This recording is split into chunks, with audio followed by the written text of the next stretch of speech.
Hello everyone, এখানে আমরা কতগুলো ইউনিফর্ম ভেলোসিটির কতগুলো প্রবলেম করে নেব।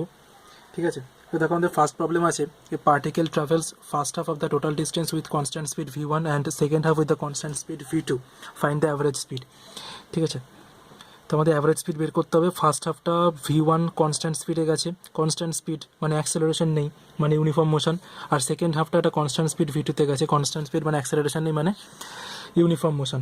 ঠিক আছে, তো দেখো আমি ধরে নিলাম যে এ বি হচ্ছে তোমার টোটাল ডিস্টেন্সটা, এর মিডল পয়েন্ট হচ্ছে তোমার সি, এ থেকে সি ডিস্টেন্সটা ধরো ডি, আর সি থেকে বি ডিস্টেন্সটা ধরো ডি। ঠিক আছে, এবার ধরো এ থেকে সি গেছে তোমার t1 টাইমে, আর সি থেকে বি গেছে t2 টাইমে। তো দেখো, তো আমি কি বলতে পারি এখান থেকে যে t1 ইকুয়ালস টু কী হবে, ডি বাই v1, তার কারণ ফার্স্ট হাফটা গেছে v1 কনস্ট্যান্ট স্পিডে আর সেকেন্ড হাফটা গেছে v2 কনস্ট্যান্ট স্পিডে, তাহলে t2 কী হয়ে যাবে, ডি বাই v2। ঠিক আছে, এবার আমরা কি জানি অ্যাভারেজ স্পিডের ফর্মুলা কি, average speed equals to total distance by total time. তা টোটাল ডিস্টেন্স কত হচ্ছে, ডি প্লাস ডি, এসিটা ডি সিবিটাও ডি, টোটাল টাইম হচ্ছে t1 প্লাস t2, মানে D by v1 plus D by v2। তাহলে এখান থেকে দেখো কত হচ্ছে, 2d ডিভাইডেড বাই ডি, যদি কমন যায় পড়ে থাকে 1 by v1 plus 1 by v2, D কেটে গেল, তাহলে আছে 2, এটা যদি তোমার v1 v2 হয় তাহলে হচ্ছে v1 প্লাস v2, তাহলে উল্টে দাও, কত হচ্ছে 2 v1 v2 by v1 plus v2। ঠিক আছে, এটা ছিল আমাদের first problem. Next question number 2 দেখো, বলছে particle travels first half of the total time with speed v1 and second half time with speed v2, find the average speed during the complete journey. তাহলে আমাদের এই জার্নিটার first half টাইমটা, total time যত লাগছে তার first half টাইমটা আমাদের v1 স্পিডে যাচ্ছে, আর সেকেন্ড হাফ টাইমটা আমাদের v2 স্পিডে যাচ্ছে। ঠিক আছে, ঠিক সেম ফিগার রাখছি, ধরো এ বি, আর ধরো যে কোনো টাইম হচ্ছে ধরো সি, এটা মিডিল পয়েন্ট হবে, আমার কোনো কথা নেই। ঠিক আছে, তো দেখো ফার্স্ট হাফ টাইমটাও ধরলাম টি, সেকেন্ড হাফ টাইমটাও ধরলাম টি। ঠিক আছে, তো এই ডিস্টেন্সটা ধরো d1 আর এটা ধরো d2। কি বলছে, ফার্স্ট হাফ কত স্পিডে গেছে না v1, সেকেন্ড হাফ কত স্পিডে গেছে না v2। ঠিক আছে, তাহলে আমি এখান থেকে কী বলতে পারি যে d1 ইকুয়ালস টু v1t আর d2 ইকুয়ালস টু v2t। তাহলে অ্যাভারেজ স্পিড কী হবে, অ্যাভারেজ স্পিড ইকুয়ালস টু কি, total distance by total time.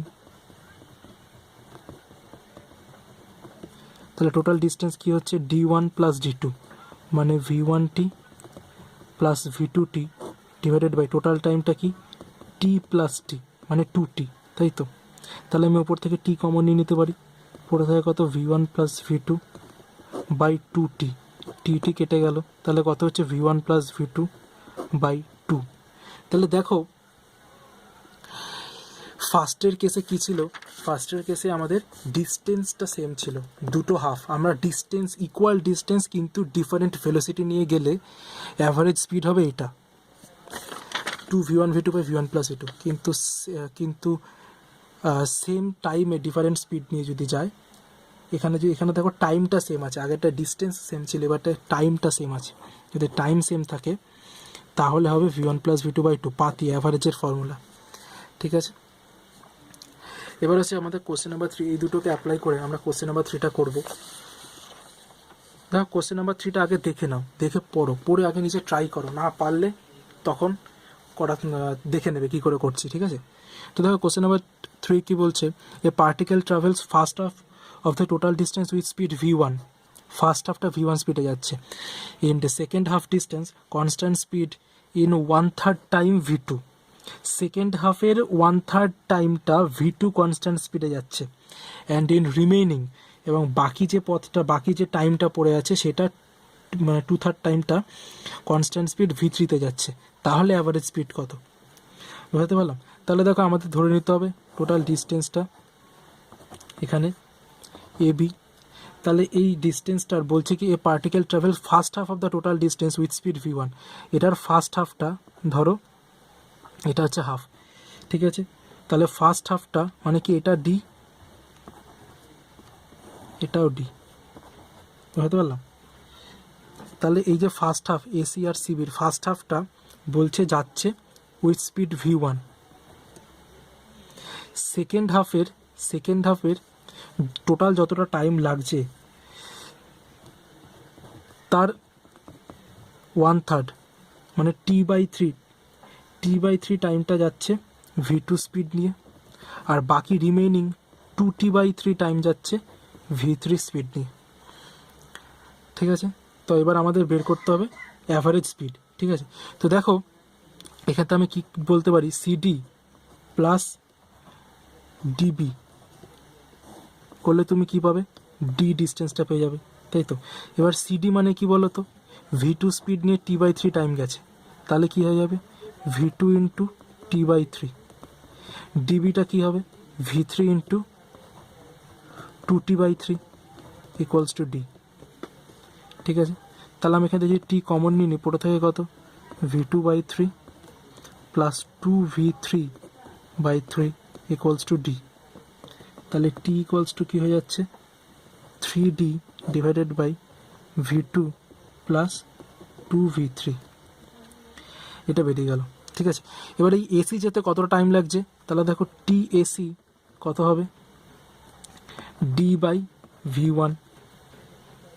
তাহলে দেখো তুমি এই টাইমটা জেনেছো আর এই টাইমটা তুমি জেনে গেছো, টোটাল টাইম টি। আমি তো ধরেছিলাম যে সি থেকে বি এই টোটাল টাইম টি, তার 1/3 v2 স্পিডে আর টোটাল টাইম টি এর 2/3 হচ্ছে কি তোমার v3 স্পিডে যায়। তার মানে টোটাল টাইমটা টি ছিল, টিটা এখানে বেরিয়ে গেল। তাহলে এই এ থেকে বিতে যেতে টি এসি প্লাস টি, এটা হচ্ছে টোটাল টাইম, আর ডিস্টেন্স হচ্ছে ডি প্লাস ডি 2d, ঠিক আছে। তাহলে দেখো অ্যাভারেজ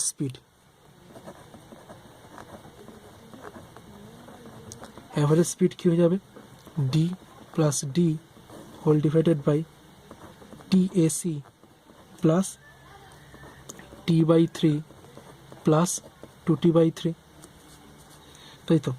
তাহলে ডি প্লাস ডি কত হচ্ছে 2d, মানে কত হচ্ছে T AC plus T 2d divided by T AC কত বেরিয়েছে d/v1 প্লাস টি এর ভ্যালু কত বেরিয়েছে 3d divided by v2 plus 2v3, ঠিক আছে। এখানে যে আমি টি এর ভ্যালুটা এখানে বসিয়ে দিলাম, তাহলে এখানে তুমি যদি ক্যালকুলেট করো তাহলে তোমার বেরোবে 2d। এবার দেখো ডি এর ভ্যালুটাও যদি বসিয়ে দিই, ডি এর যদি ভ্যালুটা বসিয়ে দিই ডি কমন চলে গেল 1/v1 plus 3/v2 plus 2v3, তো ডি ক্যান্সেল আউট হয়ে যাচ্ছে। তাহলে পড়ে থাকে দেখো 2v2 plus 2v3 into v1 divided by 3v1 plus v2 plus 2v3, ঠিক আছে। এটা ক্যালকুলেট করলে এটা আসছে। তো এই তিনটে প্রবলেম মেনলি ছিল তোমাদের ইউনিফর্ম মোশনের উপর বেস করে, ঠিক আছে। আই হোপ যে তোমরা তিনটে প্রবলেম বুঝতে পেরেছো। ওকে, টাটা।